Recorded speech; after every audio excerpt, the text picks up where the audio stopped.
मैं बस मसालेदार स्नैक्स खरीदने बाहर गया था। वापस लौटा तो मेरे पिता मेरे पैरों में गिरकर रोने लगे। वो मुझसे एक ही चीज मांग रहे थे, अपना जागृत जेड बीस्ट अपने भाई को दे दो। मैंने गुस्से में उन्हें 2 थप्पड़ मार दिए, क्योंकि इस दुनिया में हर इंसान 18 साल की उम्र में अपना जेड बीस्ट जागृत करता है और मैंने जागृत किया था एक बेहद दुर्लभ डेमोनिक जियाओलोंग। वहीं मेरा भाई सिर्फ एक बेकार एबिजल ट्री जगह पाया था, लेकिन बचपन से ही वो एक अमीर परिवार का चहेता था। इसलिए मेरे माता पिता चाहते थे कि मेरी सबसे बड़ी ताकत उसी को मिल जाए। पिता ने साफ कह दिया, अगर मैंने जेड बीस्ट नहीं दिया तो मेरा उनसे कोई रिश्ता नहीं रहेगा। मैं मना करने ही वाला था कि तभी कुछ ऐसा हुआ जिसकी मैंने कल्पना भी नहीं की थी। मेरा जेड बीस्ट खुद मेरे भाई के सामने जाकर झुक गया। उसने मुझे गरीब कहकर छोड़ दिया और बोला कि असली मालिक वही है जो उसे पाल सके। मैं हंस पड़ा, अगर सबको यही चाहिए तो ठीक है। मैंने अपने हाथों से कॉन्ट्रैक्ट तोड़ दिया। अगले ही पल मेरी आत्मा तक दर्द से फटने लगी। कॉन्ट्रैक्ट तोड़ने का नुकसान हमेशा के लिए होता है, लेकिन फिर भी मैंने पीछे मुड़कर नहीं देखा और मेरा भाई नया कॉन्ट्रैक्ट पाकर खुशी से पागल हो गया। मैंने मन ही मन कसम खाई, एक दिन मैं इसी गद्दार जियाओलोंग को वापस छीनूंगा, फिर उसे टुकड़ों में काट कर उसकी कीमत वसूल करूंगा। 3 दिन बाद स्कूल का नोविस ट्रायल शुरू होने वाला था। उसे पास किए बिना कोई भी शीर्ष यूनिवर्सिटी में दाखिला नहीं ले सकता था, इसलिए मुझे तुरंत नया जेड बीस्ट चाहिए था। मैंने अपनी दादी की दी हुई जेड पेंडेंट बेच दी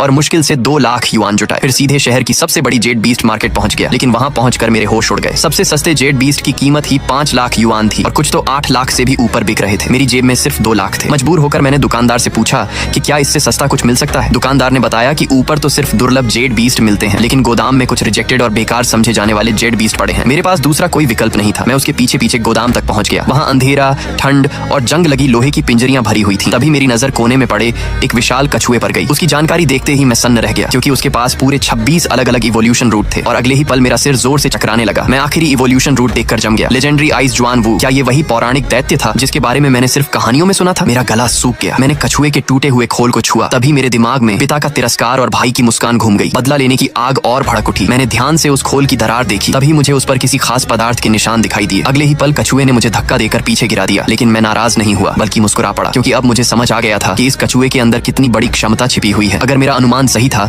तो यही कछुआ लेजेंडरी जुआन वू बनने की पहली कड़ी था और संयोग से उसी गोदाम में उसका दूसरा हिस्सा भी मौजूद था। मैं सीधे एक और पिंजरे के पास गया। अंदर एक अपाहिज कोल्ड वाटर स्नेक पड़ा था। मैंने उसे ध्यान से उठाया और दुकानदार की तरफ बढ़ गया। मुझे ये दोनों चाहिए। दुकानदार ने एक नजर डाली और बोला, ये तो रिजेक्टेड माल है, मटेरियल की कीमत दे दो, 50,000 एक का। मेरे चेहरे पर मुस्कान आ गई। दोनों मिलाकर सिर्फ 1 लाख। मैंने तुरंत कार्ड निकाला और बिना 1 सेकंड गंवाए भुगतान कर दिया। दुकानदार मुझे ऊपर तक छोड़ने आया। तभी मैंने उसे रोक लिया। अभी मेरे पास 1 लाख और बचे हैं। मुझे 3 और चीजें चाहिए। मैंने उसे कुछ खास सामग्रियों के नाम बताए। वह हैरान होकर मुझे देखने लगा, लेकिन फिर चुपचाप उन्हें लाने चला गया। उधर आसपास खड़े लोग मेरा मजाक उड़ा रहे थे। देखो इस बेवकूफ को, इतने पैसे खर्च करके 2 कबाड़ जेड बीस्ट खरीद लाया। किसी ने कहा ये लड़का पागल हो गया है। किसी ने कहा कि ऐसे जेड बीस्ट तो सड़क पर भी मिल जाएंगे। पूरी भीड़ हंस रही थी। अचानक एक तेज आवाज गूंजी। मेरी हथेली में बैठे छोटे कछुए और छोटे सांप के शरीर डर से कांपने लगे। मैंने उनकी तरफ देखा और फिर उन लोगों की तरफ जो उनका मजाक उड़ा रहे थे। मेरी आंखों में ठंडा गुस्सा भर चुका था। मैंने धीरे से दोनों को सहलाया। उनकी बातों की परवाह मत करो, क्योंकि मैंने तुम्हें चुना है।